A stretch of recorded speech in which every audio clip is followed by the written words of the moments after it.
We will be using an official React boilerplate created by Facebook's team. You also need to install Node.js on your local machine. I already have it, so I'll skip the installation part, but you can download it on nodejs.org. Let's go back to the GitHub page, and first of all, what you need to do is you need to npm install create React app with the global flag, and this will take a few seconds.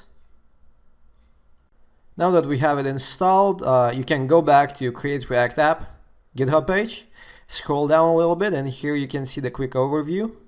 I don't need to use this npx, so I'll just copy create React app, paste it in, and the first argument is the folder name. I can actually show you if I remove the folder name. If I press enter, it will say that I need to specify the project directory.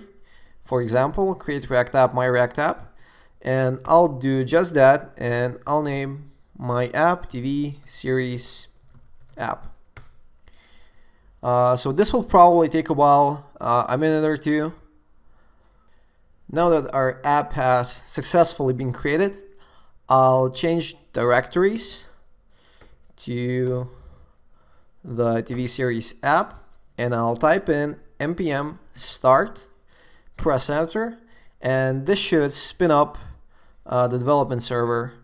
If you're spinning it up for the first time, it will probably take a while. And congratulations on setting up your React environment.